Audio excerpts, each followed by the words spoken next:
a la dirección de este colegio mayor. Podemos hacer aquí las jornadas en condiciones, yo creo que bastante aceptables.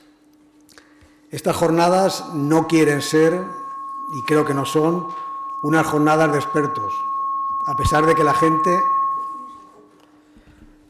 Digo, a pesar de que las personas que van a exponer conocen perfectamente el tema de que se trata, son activistas en los hospitales, en los barrios, en los centros de salud y en los pueblos de la Comunidad de Madrid. Es decir, que es gente que trabaja y actúa día a día en defensa de la sanidad pública y contra las políticas sanitarias del Gobierno de la Comunidad de Madrid. Las jornadas tienen muchos objetivos, uno de ellos y no menor es encontrarnos, que la gente que trabajamos o parte de la gente que trabajamos y que actuamos en defensa de una sanidad pública de calidad universal y gratuita, nos encontremos, ya es un buen objetivo, pero sobre todo pretendemos reflexionar en común para actuar en común, para encontrar respuestas que nos ayuden a avanzar en esta situación compleja que se ha abierto tras el 28 de mayo. En un contexto en el que, después de grandes manifestaciones en defensa de la sanidad pública, después de huelgas largas y duras en atención primaria, parece que volvemos al punto de partida. Nuevamente nos encontramos frente a un Gobierno que va a continuar, probablemente acelerar, las políticas de desmantelamiento de la sanidad pública. Y necesitamos encontrar ejes de trabajo, encontrar respuestas. Ya veremos si las jornadas sirven para eso. Quizá no las encontremos todas, pero seguro que algunas encontraremos. Porque para quienes organizamos estas jornadas, para vecinas y vecinos de barrios y pueblos de la Comunidad de Madrid, es muy importante reforzar los lazos entre usuarios, vecinos y profesionales de la sanidad. Pensamos que uno de los temas sobre los que tenemos que reflexionar es cómo encontramos formas de acción comunes, formas de acción que sirvan para desbloquear la situación en los centros de salud, en los hospitales y que sirvan para desbloquear la política de la Comunidad de Madrid. Sobre eso tenemos que reflexionar y nos parece que ese es un elemento central, reforzar esos lazos, reflexionar en común y actuar en común. 3 temas para las jornadas. Seguramente hay otros temas que nos hemos dejado fuera, pero para unas jornadas que tienen 3 sesiones, ahí no caben todos los temas. El primer tema que nos parecía importante, que es el que se va a abordar hoy en esta sesión, es el de los planes de la Comunidad de Madrid. En atención primaria, en asistencia hospitalaria y en asistencia extrahospitalaria. En segundo lugar, y era un tema que nos parece también importante, las experiencias de acción frente al desmantelamiento de la sanidad pública, que esta sesión tiene lugar mañana por la mañana, y las experiencias de organización frente al desmantelamiento de la sanidad pública. Si os fijáis, y eso aparece en el programa, la sesión de hoy es una sesión en la que los ponentes y las ponentes son todas y todos profesionales de la sanidad pública. En la sesión de mañana, experiencias de acción frente al desmantelamiento de la sanidad pública. Se comparte las ponencias entre usuarios, vecinas y vecinos y profesionales, y el sábado por la tarde las ponencias son íntegras de vecinas y vecinos, ciudadanos y ciudadanas, usuarios de la sanidad pública. La metodología, ya voy a ir acabando rápida, de las jornadas. Todas las sesiones plenarias donde se van a desarrollar las exposiciones se van a grabar. La sesión del domingo es una sesión donde habrá charlas y donde se expondrán las conclusiones de los talleres. Tras las exposiciones, todos los días, hoy, mañana por la mañana y mañana por la tarde, habrá debate en grupos en los talleres. Los talleres tienen, en principio, una metodología que hemos propuesto de debate, pero que se pueden autoorganizar. Hemos propuesto que se hagan 2 sesiones. Todos los talleres tienen un moderador o moderadora y una persona que anima o que resumirá las conclusiones. Y por último, bueno, algunas cosas técnicas. Abajo hay dos puntos de fumadores y hay baños. No hay baños aquí arriba. Y, bueno, antes de darle la palabra a Pedro Calvo Cires, de la asociación, vamos, de los estudiantes residentes de este colegio, quisiera pedir un aplauso de este plenario, de estas jornadas, para la gente de Marea de Residencias. Contamos con ellos mañana en uno de los plenarios, pero este aplauso que os pido significa un reconocimiento a la lucha de las familias contra la impunidad del gobierno de Díaz Ayuso, y además quiere significar también un reconocimiento a la labor que han hecho en el Parlamento Europeo y a la pequeña victoria que han conseguido para evitar que la impunidad y la colaboración judicial con la impunidad se pueda quebrar, o por lo menos haya expectativas de que se quiebre. Un aplauso fuerte para la gente de Marea de Residencias.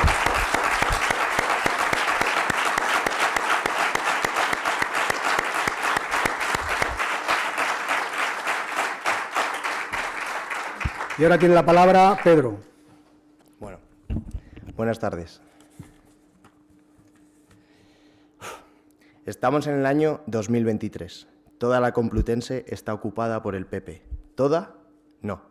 Un pequeño colegio poblado por irreductibles colegiales resiste todavía y, como siempre, al invasor. Buenas tardes. Me llamo Pedro.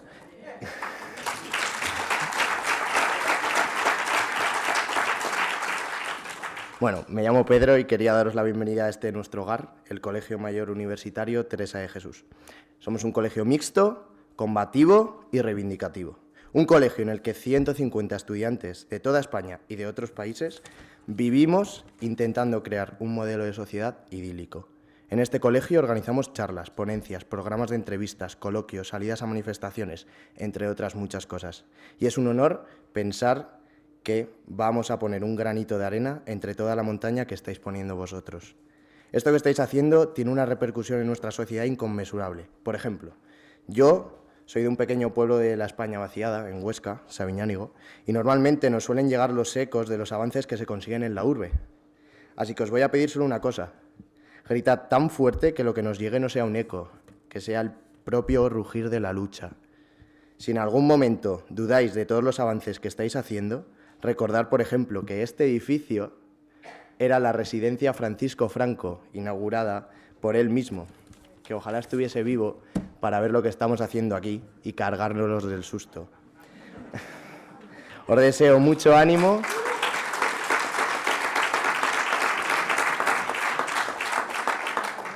Os deseo mucho ánimo y fortaleza estos días y sabed que en este colegio tenéis un punto seguro donde organizar y organizarse. Como dice mi abuela, una mujer luchadora y excepcional, siempre caminando hacia adelante y para atrás ni para dar impulso. Muchas gracias.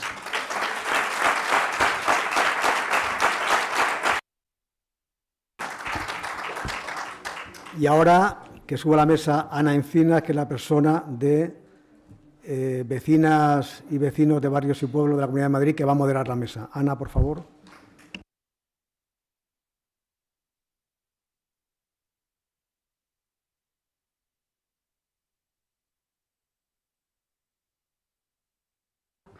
Muy buenas tardes. De nuevo, muchas gracias a todas y a todos. A mí me ha conmocionado este chaval joven, de verdad. O sea, me parece increíble y necesario y urgente que la gente joven se una a nuestro movimiento y a nuestra defensa. Ojalá, desde aquí, podamos captar a muchos de los estudiantes del centro. Y bueno, aquí estamos todas, todos, trabajadoras, trabajadores, activistas, vecinas, vecinos, algún político. Muchísimas gracias a todas por estar aquí. Yo voy a dar la palabra a mis compañeras, pero antes 2 pequeñas matizaciones que me parecen importantes. Una, hay gente que no sabe, no recuerda, no quiere saber que hace más de 20 años que las competencias en sanidad se transfirieron a la Comunidad de Madrid. Y esto quiere decir que todo lo que se ha hecho en todo este tiempo es responsabilidad de Consejería de Sanidad y Comunidad de Madrid. Esto tampoco exime completamente al Gobierno central, porque el Gobierno central debe velar por la protección de la salud de todos los que aquí vivimos. Y es la única institución que puede derogar las leyes que permiten la privatización de la sanidad pública.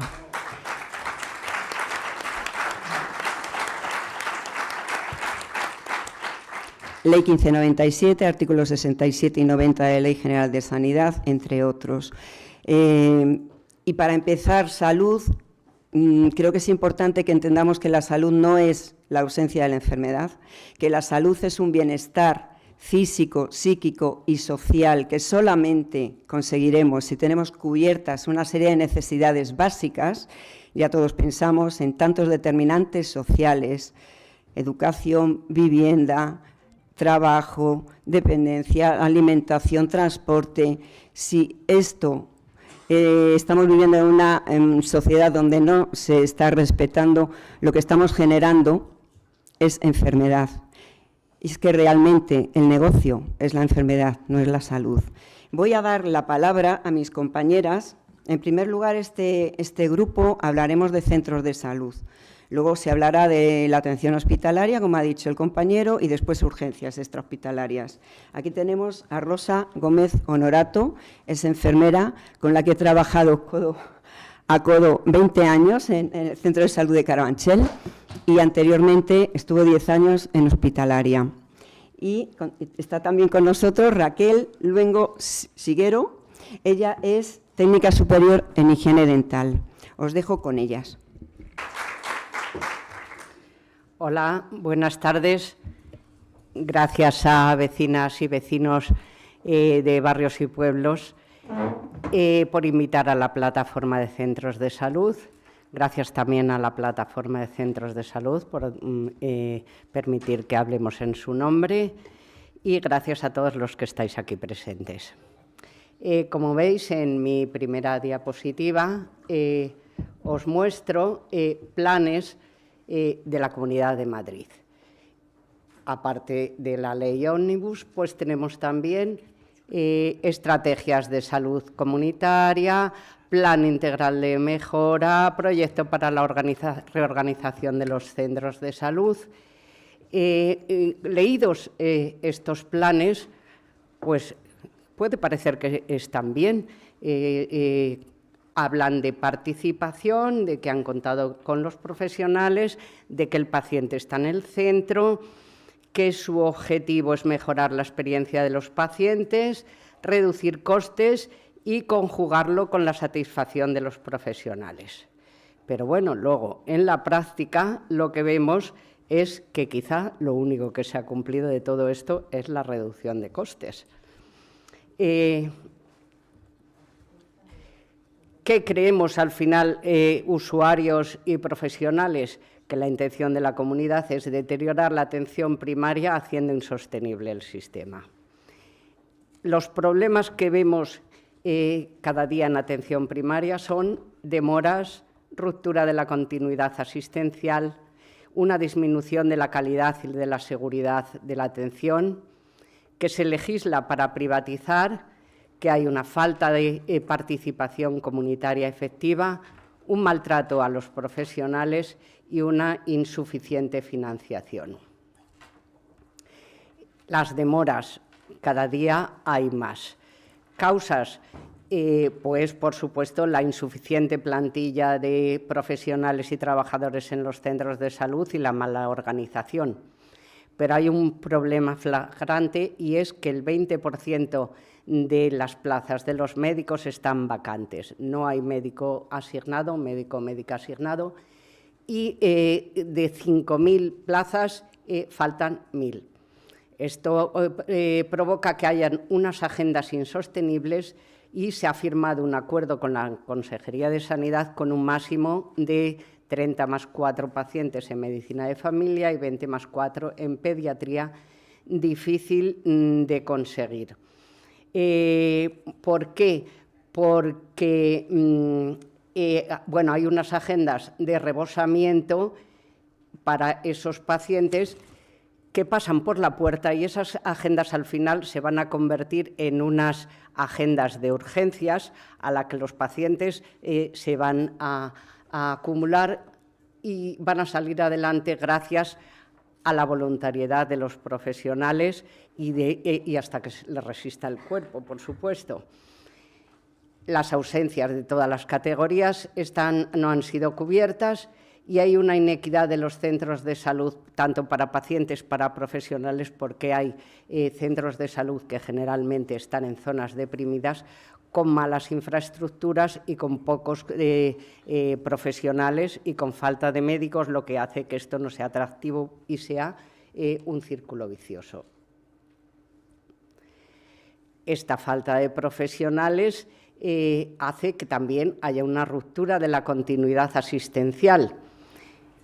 Aunque sabemos que ser atendido por el mismo profesional disminuye la mortalidad hasta un 25%, más de 1.500.000 personas están sin médico o médica asignado. Esto hace que, en lugar de haber unas agendas nominales, haya unas agendas centralizadas, tanto médicos y también para enfermería, que cada vez están obligadas a trabajar por tareas y no por pacientes asignados. Y ese principio de la atención primaria, de la longitudinalidad, se va perdiendo poco a poco. La población no identifica a sus referentes de cabecera y al final les va a dar lo mismo qué profesional le atienda con tal de que le atienda. También va a haber una disminución de la calidad y la seguridad de la atención, porque como consecuencia de esta ruptura de la continuidad asistencial, las pruebas no son vistas ni seguidas por ningún profesional, ya que no hay profesional de referencia, y se quedan ahí esperando a que la Administración se dé cuenta o el propio paciente, y ya que estos resultados no son entregados al paciente, lo que puede significar repercusiones muy importantes para su salud. Legislar para privatizar con la ley Ómnibus principalmente. Esto también ha supuesto la creación de una agencia sanitaria de contratación y servicios al margen de los servicios públicos, con falta de transparencia, y permite la inclusión de las empresas privadas para coger las riendas de los centros de salud. También la Fundación IDIS ha presentado un proyecto de interoperabilidad de las historias clínicas privadas, y que esto permite un acceso a la información contenida en la historia clínica electrónica, tanto pública como privada. Aquí os dejo este enlace en la que Infolibre habla de esta privatización. Tenemos claramente una falta de participación comunitaria real y efectiva, a pesar de que hay documentos o leyes como la Ley del Buen Gobierno que la preveían, pero que nunca se han llevado a cabo. Y lo más parecido que ahora podemos encontrar es esta estrategia de salud comunitaria de atención primaria de la Comunidad de Madrid, que os he dejado aquí el enlace. Esta estrategia se ha realizado para un horizonte desde el 2022 hasta el 2026 y va a estar financiada con los fondos Next Generation de la Comunidad Europea. Esta ley o esta estrategia de salud comunitaria es al mismo tiempo una amenaza, una fortaleza y una oportunidad. El objetivo de la ley es reforzar la orientación comunitaria ofrecida desde atención primaria para mejorar el bienestar y la calidad de vida de la población e influir en la mejora de determinantes sociales. Todo esto nos parece muy bien, una orientación a la comunidad que define cómo buscar la mejora de las condiciones de vida de la comunidad, y que los individuos, los grupos y la comunidad tengan un papel activo en la toma de decisiones de su salud. Todo esto está plasmado en esta ley. También dice que la participación de la comunidad es fundamental para llevar a cabo medidas de prevención de salud y de prevención de la enfermedad, de promoción de la salud, y prevención de la enfermedad. Pero consideramos que es una amenaza. ¿Por qué? Porque existe el peligro de que todo se reduzca a intervenciones educativas, charlas en los colegios, charlas de educación para la salud sin un aumento real de recursos humanos, charlas digitales y mucha utilización de tecnologías de la comunicación, que es en lo que pensamos que pueden irse mayormente estos fondos.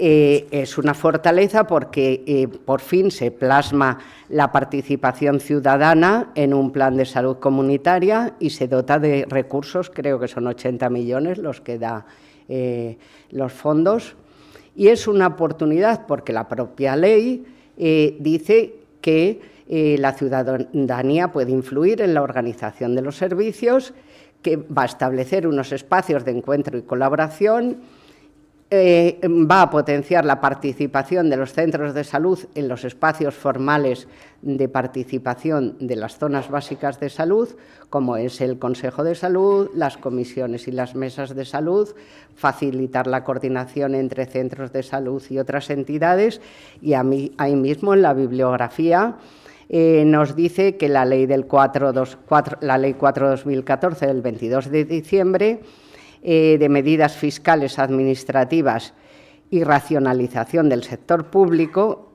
modifica parcialmente la Ley del 12 del 2001 y permite en su artículo 41 la creación del Consejo de Salud de la Comunidad de Madrid. Así que quizás ahí tengamos una oportunidad y un lugar de participación efectiva de la comunidad. Tenemos también un maltrato a los profesionales, unas declaraciones de la presidencia en la que nos acusaba de vagos, de no coger el teléfono, y unas represalias a los profesionales, como ha sido nuestra compañera Mar Noguerol. Han invisibilizado el papel de la primaria. El doctor Zapatero claramente siempre dice que los centros de salud estuvieron cerrados y no solo no estábamos cerrados, sino que atendimos a 1,5 millones de pacientes COVID. ¿Qué proyecto han hecho del que hablábamos un poco antes, ese tan participativo? El proyecto para la reorganización asistencial de los centros de salud de la Comunidad de Madrid, que también aquí está el enlace.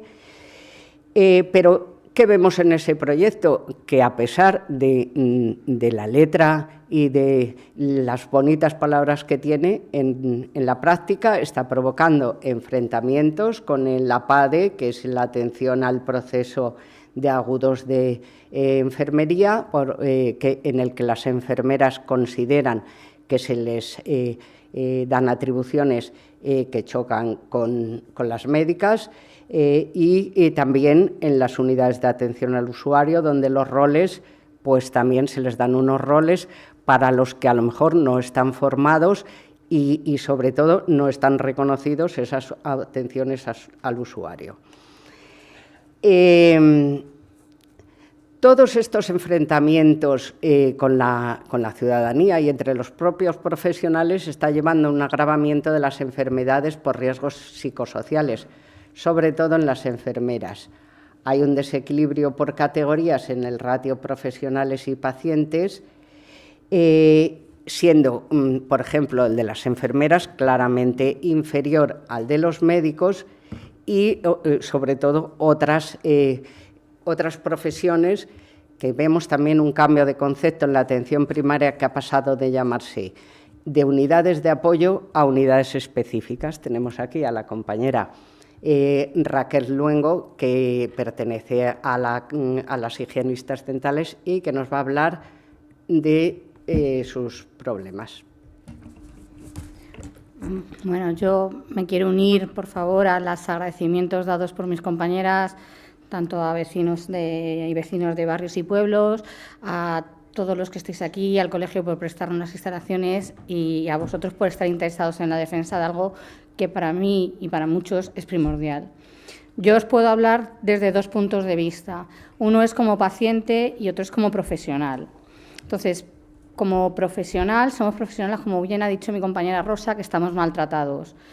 Cualquier estamento que cojas a nivel médico, enfermería, trabajadora social no, te caes, están como muy reconocidos porque son muy visibles en el ámbito, tanto en el hospital como en primaria. Pero dentro de lo que es primaria hay unas unidades que antes éramos unidades de atención de apoyo y ahora nos han denominado nuevamente y nos han cambiado unidades de atención específicas. Y somos unas unidades tan pequeñas que la mitad de la población no sabe ni que existimos. Es decir, nosotros en los centros sanitarios tenemos trabajadores sociales, tenemos psicólogos clínicos, hay odontólogos e higienistas en las unidades de salud bucodental, ¿vale? Tenéis unas matronas y tenemos a los fisioterapeutas. Pero como habréis visto, ahí os he puesto un ejemplo del ratio que tenemos por profesional con una población actual. El ratio es... Los psicólogos clínicos tenemos 22. Actualmente la población madrileña de la Comunidad de Madrid está en 6.900.000 y pico, casi 7 millones de personas. Tenemos 22. No creo que puedan los pobrecitos abarcarlo todo. Odontólogos higienistas, estamos en 84 unidades de salud bucodental. Somos 154 odontólogos, 146 higienistas. El ratio ya lo estáis viendo, a 44 y 47.000 pacientes. Los trabajadores sociales son 140, con 49.000 pacientes como asignados, los fisioterapeutas 221, con 31.000, y las matronas 219, con 31.000 pacientes. Si esto lo transportamos a un centro de salud, tenemos una adscripción que es imposible de tratar. Yo, por ejemplo, estoy en un centro de salud actualmente, que es Villaverde, gente de aquí ya me conoce en otras ocasiones. Estamos hablando de que hay 2 sillones, pero tenemos 5 centros de salud adjudicados. La población que llega o que puede necesitar de nuestros servicios es ampliamente mayor que la oferta temporal que podemos ofrecer, con lo cual hay una falta de recursos, tanto digamos que físicos y también personales, que es imprescindible revisar. Debiéramos de estar casi en una oferta de 1-1, es decir, cada centro de salud debería de tener al menos una unidad de salud bucodental o una unidad de matronas o una unidad de fisioterapia. Tratar una población como puede ser la de Madrid, que tiene una capacidad alta de envejecimiento por una cantidad de fisioterapias como 221, es dar muy mal servicio o muy mala calidad asistencial a este tipo de pacientes, ¿vale? ¿Qué nos lleva a esto? Pues a privatizaciones o a falta de oferta de tratamientos. ¿Qué significa? Y aquí me voy a ir más hacia lo que es mi categoría laboral. El Plan Dental Infantil es un convenio que se acaba de crear el SERMAS con lo que es el COEN, que es el Colegio Oficial de Odontostomatólogos. Dentro de lo que es las unidades de salud bucodental hay una cantidad de materiales que no tenemos y de tratamientos que es imposible realizar. Entonces, se ha concertado un plan donde derivamos esos pacientes, que son niños entre 6, 7 años a 16 años, a que le hagan el tratamiento en clínicas privadas, que van, o concertadas, en este caso no llaman privadas, son concertadas, que les pagan.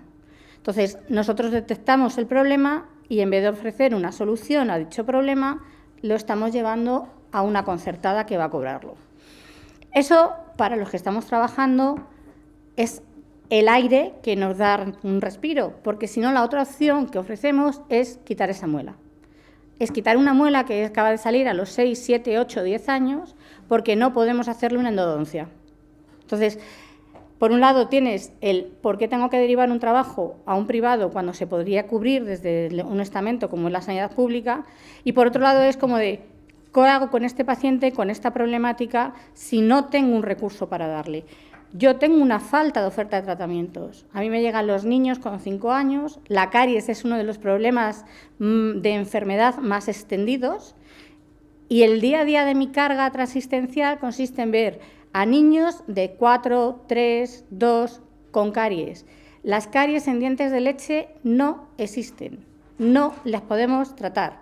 Esas padres es de, por favor, llévele usted a una privada o como mucho quitarle el diente. Si le quitamos el diente, le ofrecemos ponerle un mantenedor de espacio, solución temporal. Pero es más de lo mismo. Nosotros detectamos, no podemos cubrir, no podemos ofertar. Y tenemos unos recursos, en este caso hablo sobre todo de mi categoría o de mi ámbito laboral, muy limitados, favoreciendo mucho lo que es la privatización, ¿vale? Esto al paciente le conlleva el que si no hay una posibilidad económica de hacerse cargo de esos tratamientos, acaba sufriendo una mutilación. Sé que suena fuerte, sé que suena mal, pero tú llegas con un uñero a cualquier hospital en la mano, te van a poner una medicación y si te tiene que tratar algún profesional, hasta que el uñero te cure, te va a tratar.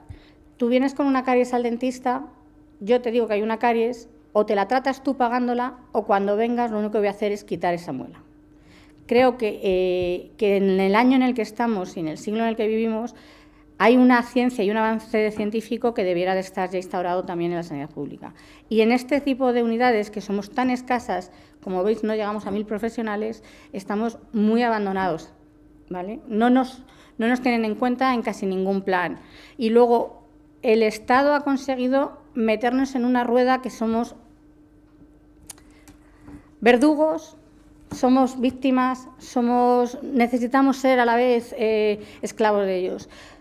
Te pagan por pacientes vistos. Creo que todo el mundo ha hablado ya de las TSIs, ha hablado de las TSAs, nos asignan unos pacientes, o sea, contra más pacientes nos asignen, así vamos a cobrar la tarjeta a 0,000. Entonces, te interesa tener muchos pacientes porque si te la van a pagar, pero cuando los atiendes solo te lo pagan la primera vez. Si necesita verle 7 veces el paciente, eso en un fisioterapeuta que lo que está haciendo son sesiones, una matrona que hace un seguimiento de un embarazo, en una odontología que estás haciendo unas conservadoras, es una rueda que al propio profesional le beneficia y le perjudica, pero sobre todo la sensación que tú tienes como profesional es que mercadeas con la salud de un paciente. O sea, tu paciente pasa a ser alguien que necesita tu conocimiento sanitario a ser un paciente que está siendo contabilizado para cobrar, incluso dentro de la propia sanidad pública. Eso que nos conlleva muchas veces a que también tengamos un maltrato por parte de la Administración que haga que estemos desencantados. Yo quiero reflejar aquí 2 pequeñas pinceladas para que os hagáis una idea del maltrato que sufrimos los profesionales, que somos la cara visible cuando nuestros pacientes llegan y que les tenemos que poner una sonrisa porque ellos llegan con un problema que necesita una solución y generalmente llegan con una sensación de dolor, malestar, que les hacen más vulnerables. Pero es que detrás se encuentran con nosotros se encuentran. Yo hablo de mi categoría, voy a hablar de las higienistas dentales. Yo tengo una ley 7/2007 de un estatuto básico que dice que yo tengo que pertenecer a una categoría, lo que llamamos el famoso Grupo B. Eso está articulado en un artículo 76, en una ley que está publicada en el año 2007. Tiene una disposición transitoria, no sabemos cuánto va a ser la transitoriedad, llevamos 16 años esperando que entre en vigor. Mientras tanto, hay una orden de nóminas y mi sueldo todos los meses se ve afectado. Con eso mi cotización a la Seguridad Social y con eso mi jubilación a largo plazo.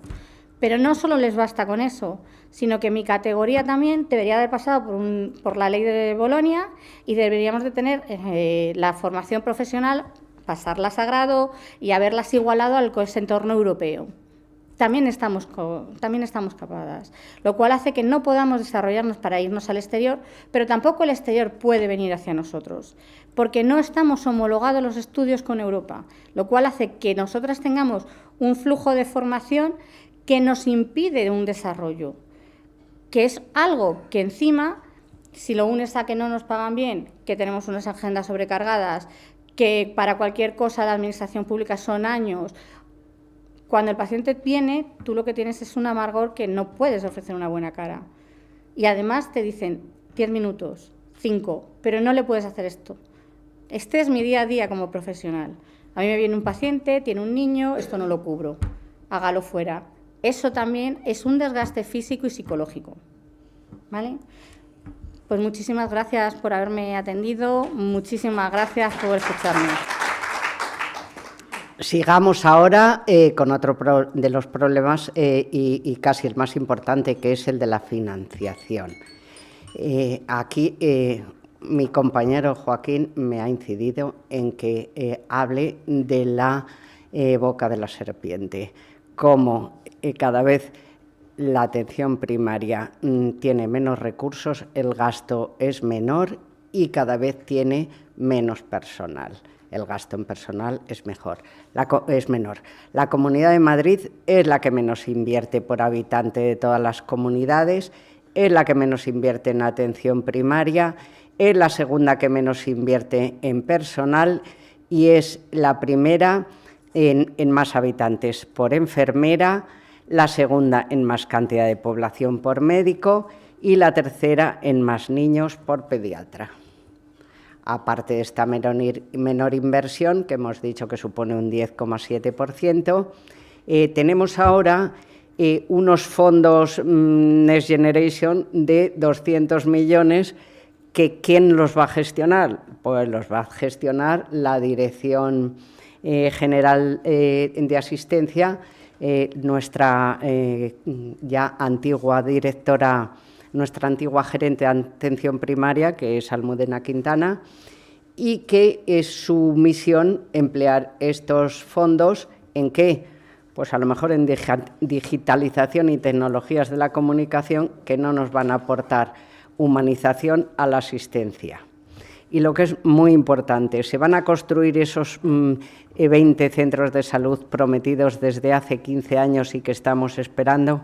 A lo mejor es que como están en los lugares más deprimidos, en los barrios, en general, en los barrios más pobres, en Villaverde, en Centro de Salud Abrantes, en Carabanchel, esos no dan caché y es muy posible que sigan sin construirse porque esos 200 millones no lleguen para esto ni el resto de la financiación.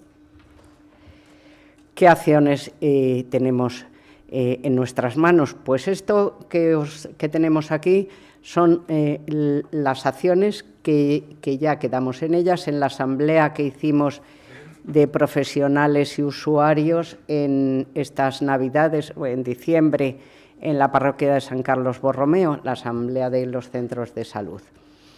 Aquí ya se dijo que, lo primero, movilización. Es imprescindible la unidad de acción y solo la unión de la ciudadanía y los trabajadores, las organizaciones sindicales, los movimientos y colectivos en defensa de la sanidad pública y de la atención primaria van a conseguir algo como históricamente ha sido la única manera de conseguir algo, la unión entre usuarios y profesionales.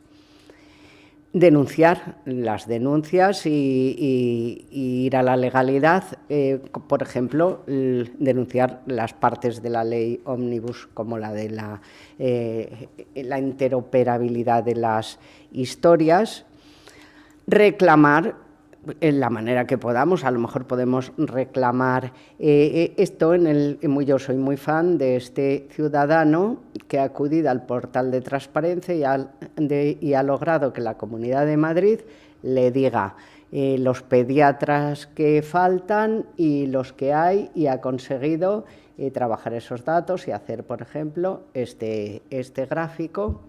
Y su idea es que esta información se la sigan dando durante más tiempo. Y la participación, exigir esta participación, y hay veces que leyendo esa letra pequeña de todas esas normas y de esas leyes y esos planes de la comunidad, a lo mejor ahí encontramos resquicios para encontrar una participación pues en los comités de humanización de los hospitales, en los centros de salud, en la participación comunitaria, algún resquicio que permita en la evaluación de dónde han ido esos fondos de la Unión Europea.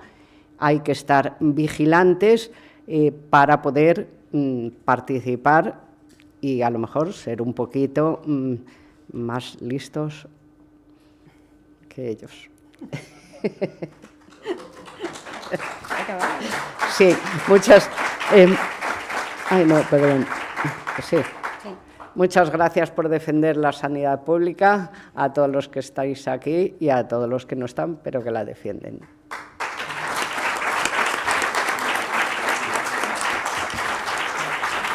Muchas gracias.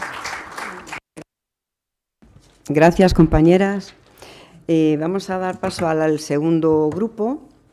En el segundo grupo de Medicina Hospitalaria invito a que tome la palabra Juan José Llador, que es de la Plataforma de Médicos y Facultativos No Fijos, Carlos Manuel Castaño Zapatero, presidente de la Asociación de Facultativos Especialistas de Madrid, y Diana Ruiz García, enfermera del 12 de octubre y representante del sindicato MATS.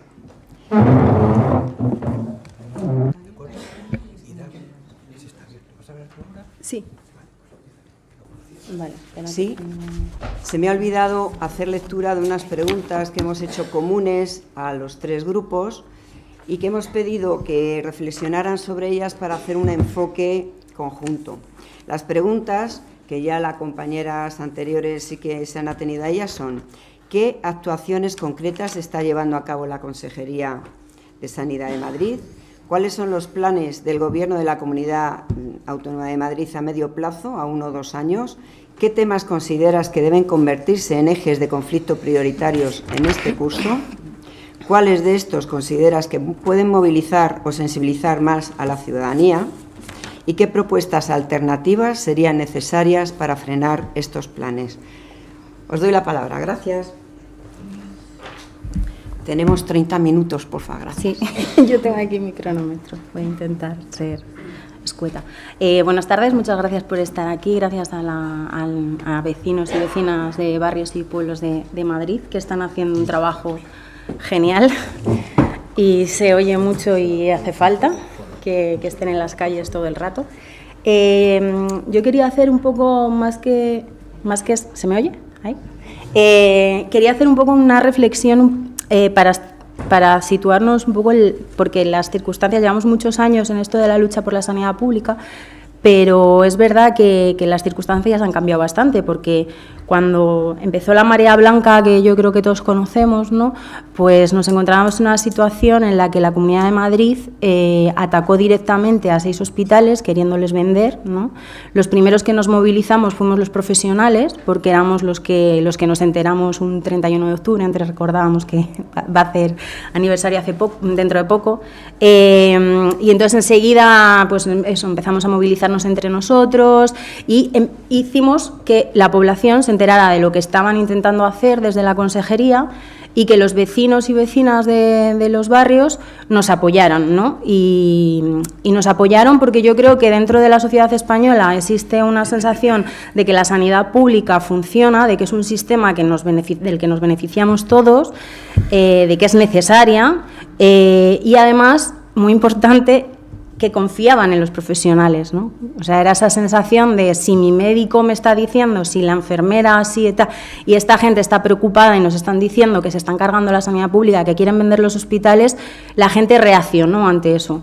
Y me parece que eso fue lo que hizo que pudiéramos parar en parte, porque luego con sus matices no se terminó de parar del todo, pero se consiguió pues salvar a esas categorías que querían que se extinguieran, se consiguió que no se vendieran directamente esos hospitales, y me parece que viene de ahí, ¿no?, de esa unión de los trabajadores con los usuarios o vecinos y vecinas de Madrid. Entonces la consejería, yo creo que ahí dijo, ostras, que les hemos subestimado, ¿no? Que pensábamos que estaban más dormidos de lo que parecen, vamos a ver cómo lo hacemos. Yo creo que tendrían un pensamiento un poco así. Y entonces cambiaron la estrategia, y la estrategia, que es la que estamos viviendo ahora, es el deterioro de la sanidad pública. Empiezo a dejar a la sanidad pública con déficit, o sea, empiezo a disminuir la financiación de la sanidad pública en favor, además, a la sanidad privada, ¿no? Ahora mismo la Comunidad de Madrid, siendo la comunidad con el Producto Interior Bruto más alto de España, es la que menos invierte en sanidad de todas las comunidades. Además de eso, que menos invierte, el 40% de lo que invierte va para la sanidad privada, con lo cual estamos hablando de, pues eso, que el presupuesto que queda para la sanidad pública es irrisorio para la cantidad de población que somos en Madrid, ¿no? Entonces empezaron con esa estrategia de deterioro de la sanidad pública para que al final la gente que tenga suerte y pueda y se lo pueda permitir termine contratándose su seguro privado, que en Madrid es un 38% de la población ahora mismo ya tiene seguro privado, y los que no puedan, pues es lo que hay. O sea, lo sentimos mucho. Esperar 2 años a que te vea un especialista o 3 meses estamos ahora en listas de espera quirúrgicas, es lo que hay. Y luego, por otro lado, creo yo que la estrategia de la comunidad fue evitar que los profesionales puedan volver a ponerse en contacto con los usuarios y con los vecinos y podamos volver a estar juntos, ¿no? Entonces, ahí entra el maltrato a los trabajadores y el desprestigio. O sea, nos están insultando, nos están... A ver si conseguimos que dejen de creer en los profesionales y no puedan hacer ahí lo que nos hicieron hace unos años. Entonces, ahí está nuestro maltrato. Ahora estamos... Antes de ayer o ayer salió la noticia en concreto, ¿no?, de 25 médicos que había en mayo en el hospital de Arganda, que aquí tenemos una compañera de allí, del servicio de urgencias, ahora quedan 12. Estamos cansados en los hospitales desde hace años, como profesional, como enfermera, de pedir días a mi jefa para poder irme a formar, o sea, ya no porque quiera juntarme días, no, para poder irme a formar, que tengo derecho de 40 horas al año para poder tener formación, y que no me lo den. Que no me lo den porque no hay enfermeras. No, sí hay enfermeras. Las enfermeras se van. O sea, enfermeras hay formadas, médicos hay. No hace falta, como oíamos el otro día a la consejera de Sanidad, decir que van a pedir al Gobierno que aumenten las plazas MIR porque no hay residentes, porque no hay médicos. No, no hace falta que se aumenten esas plazas. Hay residentes. Lo que pasa es que terminan la residencia y se van. Así de claro. O sea, yo tengo un compañero que terminó en agosto y ahora mismo está trabajando en el Valle de Hebrón. Tengo otro compañero que se ha ido a Irlanda. Tengo otro compañero, ¿por qué? Porque nos vamos, o nos echan, no sé cómo podemos, nos vamos. Los sueldos son menores, trabajamos más horas, seguimos teniendo las 37 horas y media, que somos la única comunidad junto con Cataluña que las seguimos conservando. Son 16 días al año, lo que supone para un profesional, 16 días al año más. Estamos ganando menos sueldo que el resto de comunidades. Si nos comparamos con Castilla-La Mancha, que es la comunidad vecina, una enfermera, por ejemplo, gana un 10% menos que en Castilla-La Mancha. Entonces, ante esas condiciones, la gente nos vamos. Las OPEs te hacen que estés años y años de interino y no tengas una estabilidad. O sea, es un cúmulo de cosas, ¿no? Y eso, y dejando de lado nuestras condiciones laborales como tal, pues el sufrir constantemente insultos, que si somos vagos, como decía la compañera, que si los centros de salud estaban cerrados, que no cogemos los teléfonos. Eso al final es un mensaje que va calando en la sociedad. Y eso es un mensaje que hace años no te lo encontrabas. Hace poquito en Fátima, yo creo que fue, una señora nos gritaba, ¿no? Y decía, es que sois unos vagos, es que lo que no queréis es trabajar. Y luego seguían con el discurso de, lo que pasa es que faltan médicos. O sea, lo que están diciendo desde las instituciones cala en la sociedad. Entonces, por eso a mí me parece súper importante estos espacios, vuelvo a decir gracias a los vecinos y vecinas, para que nos juntemos profesionales y usuarios y vecinos y podamos hablar, podamos intentar llegar a puntos en común y puntos de lucha, y espero que para eso sirvan estos días, ¿no? Y que entre el sábado y domingo se puedan plantar alguna semillita para este año empezar a hacer acciones y dar un poco de caña, porque la verdad es que se necesita. Y sobre todo eso, desde la parte de los vecinos, que nos ayudéis a implicar a los profesionales, por favor, porque es que somos los que más quemados estamos y como vemos tal deterioro de nuestras condiciones y de todo, vemos, yo creo que la mayoría de nosotros, o la mayoría de la gente con la que trabajamos, lo ve como un imposible el mejorar. Entonces, eso, animo a que nos ayudéis. Suena un poco desesperado. Buenas tardes. Que soy Carlos Castaño, trabajo en el Hospital General Gregorio Marañón, soy médico traumatólogo y por circunstancias pues también soy presidente de la Asociación de Facultativos Especialistas de Madrid. Yo quería primero agradecer a todas las asociaciones de vecinos que han no solamente organizado estas jornadas, sino que están continuamente trabajando para defender lo que es nuestro, y digo nuestro no de los profesionales, sino de todos los ciudadanos de Madrid y en concreto y en general de todo el país. Yo voy a tratar de ser un poquito esquemático, explicar que la situación de la sanidad pública en los días que vivimos, siendo un concepto de derecho más que de don, la salud, genera una cantidad de gastos y necesita unas infraestructuras de tal manera que en un país como el nuestro no se puede concebir fuera de lo que es un servicio público. Y si es un servicio público, no puede haber, digamos, trasvase con lo privado, porque la sanidad en sí misma no es rentable, genera una cosa que no es dinero, genera salud, es un bien intangible y, por lo tanto, solamente va a ser rentable no en el sentido de servicio público, sino desde el punto de vista de la sanidad privada pura o de una empresa de seguros de salud que mediante la selección de riesgos pues hace un negocio como si fuera el seguro de un coche. En la sanidad hay un conflicto de intereses muy importante. Uno son los políticos, las constructoras, las farmacéuticas, la industria en general, los fondos de capital, y por otro lado están los profesionales, los ciudadanos, que son los pacientes, y la salud en sí misma, que es lo que busca el sistema. Tenemos este ejemplo de esta noticia que ya es de 2018, pero que para mí fue un bombazo. Goldman Sachs, una financiera americana, se plantea si curar enfermos es un negocio rentable. Hombre, como negocio no es rentable, efectivamente, porque si los curas ya no tienes clientes. Pero es que no se trata de esto, se trata de la salud, que es algo por encima.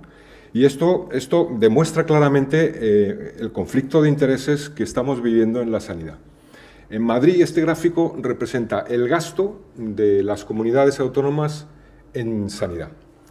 Madrid, en el año 2022, ha conseguido no ser la última per cápita y por Producto Interior Bruto, sino la última de las últimas de las últimas.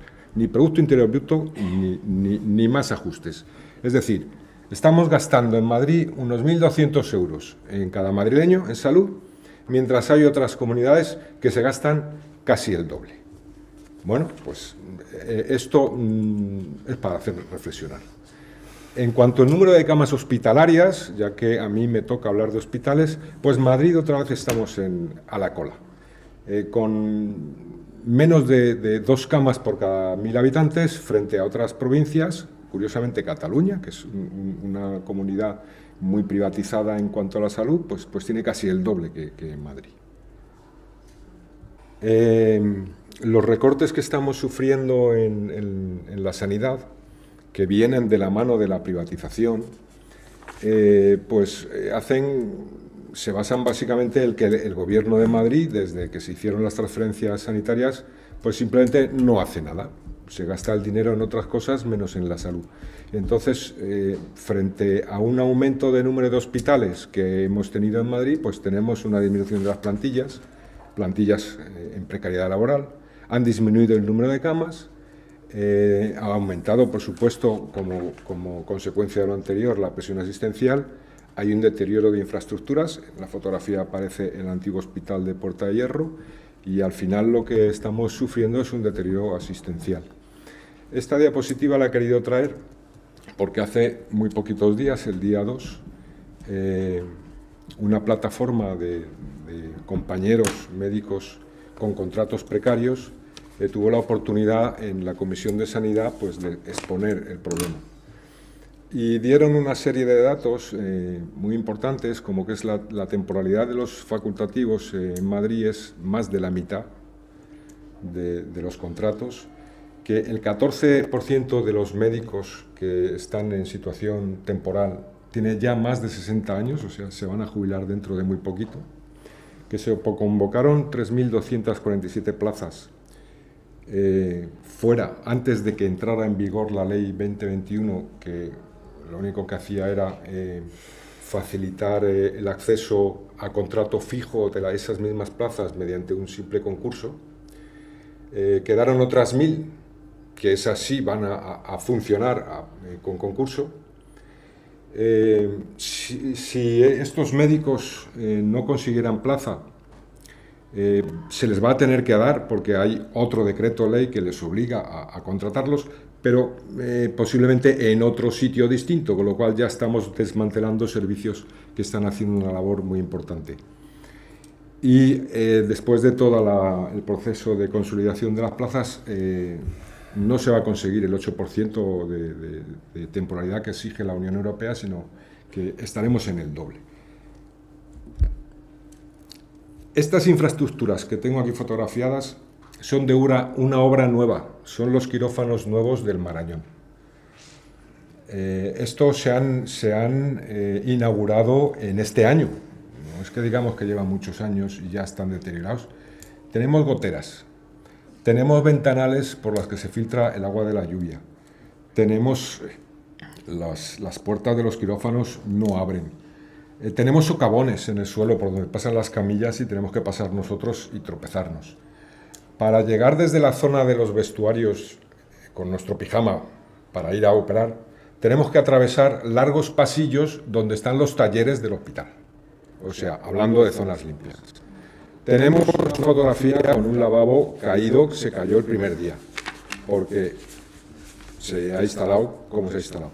Y luego los diseños de todos los quirófanos, pues como veis en la última fotografía de abajo a la derecha, están hechos pues, sencillamente para facilitar el desorden, porque no hay espacios para tener las camas si no es dentro del quirófano, no hay espacios para los equipos de rayos, no hay espacios para poderte lavar antes de entrar al quirófano, en fin, el diseño es el que nos han puesto.